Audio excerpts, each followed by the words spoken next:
বিসমিল্লাহির রহমানির রহিম। আসসালামু আলাইকুম বন্ধুরা, কেমন আছেন? আলহামদুলিল্লাহ আমি ভালো আছি। আল্লাহর রহমতে আল্লাহর রহমতে আপনারা সবাই ভালো আছেন। আমি আলহামদুলিল্লাহ, আমি পরিবার নিয়ে আলহামদুলিল্লাহ ভালো আছি। দেশ ও দেশের বাইরে যারা আমার ভিডিওটি দেখতেছেন সবাইকে অসংখ্য অসংখ্য ভালোবাসা, অনেক অনেক দোয়া রইল। আমার ছোট্ট মেয়ে একটু কথা বলে ফেলছে, আপনাদের শুনে নেবেন। আজকে নতুন একটা রেসিপি নিয়ে আসছি আপনাদের মাঝে। এটা হচ্ছে বুট বেগুন। আমরা এগুলোকে আমরা বুটকি বেগুন বলি, যা আবার বুট বেগুন অনেকজনে বলে। আপনারা কি নামে বলেন অবশ্যই বলে যাবেন। এই গাছগুলো কিন্তু নিজে নিজেই হয়, এগুলোকে লাগাইতে হয় না। বেগুনগুলো কিন্তু অনেক মজা ভর্তা করে খাওয়া যায়, আবার রান্না করে খাওয়া যায়। আমরা বেশিরভাগ সময় রান্না করি না, ভর্তা বানাই খাই। আজকে এই জন্য ভর্তাটা আপনাদের মাঝে বানিয়েছিলাম, শেয়ার করছিলাম। কেমন হয়েছে অবশ্যই কমেন্টসে বলে যাবেন। ভিডিও শুরুতে বলতেছে, যারা আমার চ্যানেলে নতুন বন্ধু আছেন চ্যানেলটি অবশ্যই সাবস্ক্রাইব করে দিবা, আর যারা আমার পুরাতন বন্ধু আসে সবাইকে অসংখ্য ধন্যবাদ। আর নতুন বন্ধুরা বেল আইকনটি অন করে দিবা, যেন আমি ভিডিও দেওয়ার সাথে সাথে নোটিফিকেশনটা তোমাদের মাঝে চলে যায়। আর যারা এই কাজটি করে দিয়েছো সবাইকে অসংখ্য ধন্যবাদ। আর বন্ধুরা তোমরা লাইক দিতে ভুলে যাও অবশ্যই। ভিডিওর শুরুতে একটা লাইক দিয়ে ভিডিওটা কন্টিনিউ করবা, আর ভিডিওটা ফুল ওয়াচ করে দিবে অ্যাড সহ। প্লিজ সবাই তোমাদের মাঝে রিকোয়েস্ট করলাম। আগে প্রথমে শুরুতে একটা তাওয়া দিতে হবে। তাওয়ার মধ্যে আমি বেগুনগুলোকে দিয়ে দিয়েছি, হালকা একটু সয়াবিন তেল দিয়ে এগুলোকে টেলে নিচ্ছি। সয়াবিন তেল না দিলে এগুলো কিন্তু পুড়ে যাবে। হালকা করে একটু সয়াবিন তেল দিয়ে দিয়েছি, রান্নার রেগুলার তেলটা দিয়ে দিয়েছি। নেড়ে চেড়ে নিচ্ছি বন্ধুরা, ভালো করে কিন্তু টেলে নিতে হবে।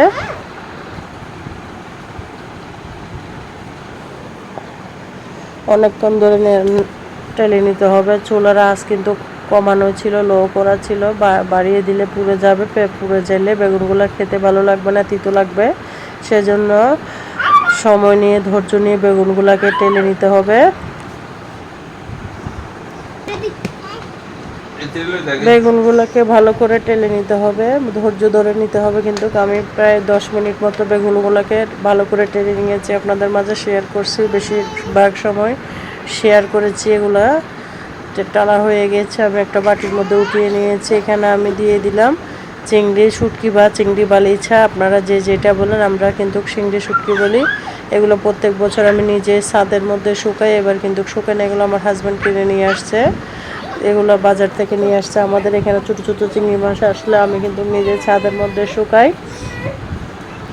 এগুলো আমি প্রত্যেক বছর শুকাই, এবার কিন্তু শুকানো হয় নাই, কিনে নিয়ে আসছে বাজার থেকে। আমার বাসায় এগুলো প্রত্যেক বছরই থাকে। আমাদের এখানে সাগরের ছোটো ছোটো চিংড়ি মাছ উঠে, এগুলোকে ধুয়ে ভালো করে ছাদের মধ্যে শুকিয়ে ফেলি। অনেক মজা। এগুলোকে অনেকজন চিংড়ি বালিশা বলে, আবার চিংড়ি শুটকি বলে, যে যেটাই বলে। যাই হোক, চিংড়ি মাছ দিয়ে এই শুটকিটা বানাতে হয়। এগুলোকে টেলে নিয়েছি। আর এটা হচ্ছে কয়েকটা শুকনো মরিচ নিয়ে নিয়েছি, রসুন নিয়ে নিয়েছি। এগুলোকে ভালো করে টেলে নিচ্ছি। একই তাওয়ার মধ্যে আমি তিনটা উপকরণ একসাথে টেলে নিচ্ছি। আপনারা এইভাবে টেলে নেবেন বন্ধুরা। একটু ধৈর্য ধরে ভর্তা বানালে ভর্তা দিয়ে ভাত খাওয়া যায়। আজকে কিন্তু ভর্তা দিয়ে ভাত খেয়েছিলাম, দারুণ লেগেছিল। এইবার এগুলো আমার ঠালা হয়ে গেছে, আমি এগুলো শিলপাটার মধ্যে এখন বেটে নেব। শিলপাটা থেকে ভালো করে ধুয়ে নিয়েছি, ভালো করে ধুয়ে মুছে নিয়েছি। এবার বেগুনগুলোকে আমি বেটে নিব এখানে। আর আপনারা চাইলে ব্লেন্ড করে নিতে পারেন, আমার কাছে বেটে নিলে ভালো লাগে। আবার এগুলোকে হাতে কষলিয়ে বানানো যায়, তবে বেটে নিলে বেশি স্বাদ হয়। এই জন্য আমি এগুলোকে বেটে নিয়েছি ভালো করে।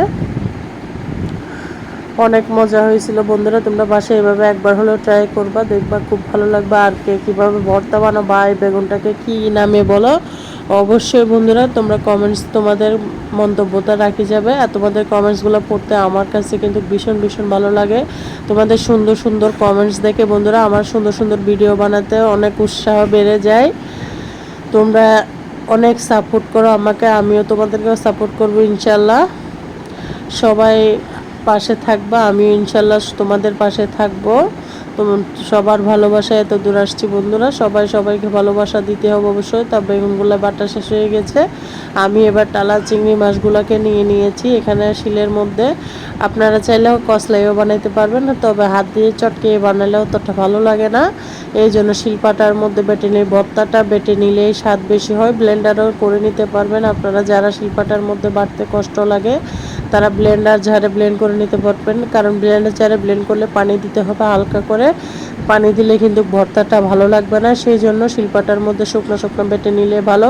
আর আমার তো দেখতে পাচ্ছেন একটা সুন্দর ছোট্ট একটা শিলপাটা আছে, ওইটা দিয়ে আমি বাটি নিয়ে, এটা হচ্ছে আমার শাশুড়ির হাতের শিলপাটা, এটা দিয়ে আমি সব কিছু বাটাবাটি করি, অনেক ভালো লাগে এটার মধ্যে বাটাবাটি করতে, কিন্তু আমার কাছে খারাপ লাগে না, আনন্দই লাগে এটার মধ্যে বাটাবাটি করতে। পাটাটা কিন্তু অনেক ধার, অনেক একদম এক পিছনি দিলে আপনার সবগুলো মিশ হয়ে যায়, ছোটো ছোটো যেখানে সেখানে রেখে বা এই পিছনা করা যায় সব কিছু। রসুনগুলোকে আমি চিলে নিচ্ছি, শুকনো মরিচগুলোকে ভুটো ফেলে দিয়েছি, আর রসুন পেঁয়াজ একসাথে আমি বেটে নিব। এখানে একটু লবণ দিয়ে লাগবে, আমি একটু লবণ দিতে ভুলে গিয়েছিলাম, এই জন্য একটু লবণ দিতে হবে বন্ধুরা। আর আমার ভয়েসের মাধ্যমে যদি ভুল ত্রুটি হয় তোমরা ক্ষমার দৃষ্টিতে দেখবা বন্ধুরা।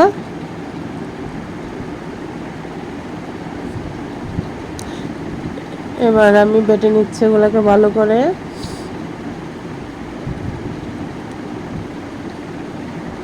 কারণ বেটে নিলে খেতে ভালো লাগে আপনার। এমনি গোটা গোটা থেকে যে গোটা গোটা একসাথ এমনি ভেটে বানালে তখন এটা অনেক মজা হয়েছিল। আজকে কিন্তু খাওয়ার পরে ভিডিওটা আপলোড দিচ্ছি আপনাদের মাঝে, দারুণ হয়েছিল ভর্তাটা।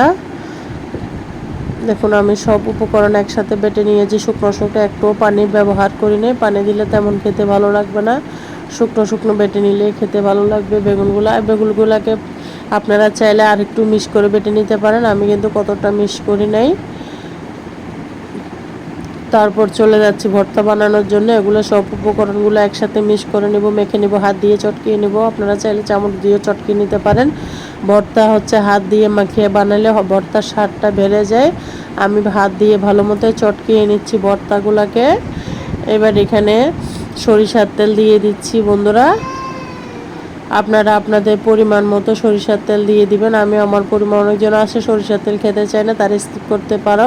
এখানে লবণ দিয়েছিলাম, একটু কম হয়েছিল লবণ, সেই জন্য একটু লবণ দিয়েছিলাম। তারপর ভর্তাগুলোকে আমি ভালো করে মেখে নিচ্ছি, যেন সরিষার তেল মরিচ একসাথে সব মিশে যায়, ভালো করে মিক্স করে নিয়েছি।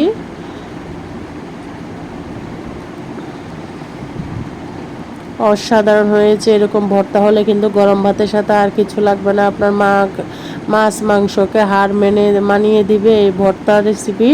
আপনারা যারা ভর্তা প্রেমিক আছে তারা একবার হলো বাসায় এভাবে ট্রাই করবেন। বেগুনগুলো কিন্তু এখন বাজারে পাওয়া যায়, তখনকার সময় কিন্তু বেগুনগুলো গাছের মধ্যে পড়ে থাকতো, কেউ খেত না। এখন সবাই বুঝে গেছে, সবাই জেনে গেছে যে বেগুন দিয়ে ভর্তা খাওয়া যায়, আবার ডাল দিয়ে চিংড়ি মাছ দিয়েও রান্না করে খাওয়া যায়। এই জন্য এগুলো বেগুনগুলো এখন বাজারে পাওয়া যায়। বাজার থেকে বেগুনগুলো আমাদের কিনে আনছে আমার হাজব্যান্ড, কিন্তু বাজারে দেখলে বা বেগুনগুলো কিনে নিয়ে আসে, ও কিন্তু অনেক পছন্দ করে এই বেগুনের ভর্তা, আমারও অনেক পছন্দ, আমার বোনও অনেক পছন্দ করে। আর আমার শাশুড়ি তো ভর্তা বলতে অজ্ঞান, উনি ভর্তা অনেক পছন্দ করে আমার শাশুড়ি। এই বানিয়ে নিলাম মজাদার সুস্বাদু বুট বেগুন বা বুটকি বেগুনের ভর্তা, যে যেটাই বলেন অবশ্যই কমেন্টসে বলে যাবেন বেগুনটার নাম, আপনারা কোন ডিস্ট্রিক্টে কী নামে বলেন, আমিও জেনে নেব আপনারা বেগুনটাকে কোন নামে বলেন। বানানো হয়ে গেছে আমার মজাদার ভর্তার রেসিপি, সুস্বাদু আমি। তার সাথে রেখেছিলাম একটা ডিম ভাজি, তারপর ছিল দুপুরে আর একটু আগের তরকারি ছিল, আজকে শরীরটা ভালো ছিল না, সেই জন্য এই দিয়ে আজকে রেসিপিটা আমরা সেরে নিয়েছি দুপুরবেলায়। এবার চলে যাচ্ছি ডিম ভাজি করার জন্য। এখানে আমার ছেলে ডিম ভেঙে নিয়েছে, আমি পেঁয়াজ কুচাই দিয়েছিলাম, ও নিজে হাত দিয়ে চটকাচ্ছে, ও বলতেছে আম্মু আমি কসলাই দিব, আমি যে দাও সমস্যা নাই, ও নিজে চটকিয়ে দিচ্ছে। দেখুন ডিমটাকে ভালো করে চটকিয়ে দিচ্ছে। আপনারা সবাই আমার ছেলের জন্য দোয়া করবেন, আমার ছেলে কিন্তু অসুস্থ, শ্বাসকষ্টের সমস্যা আছে, ওর জন্য দোয়া করবেন সবাই।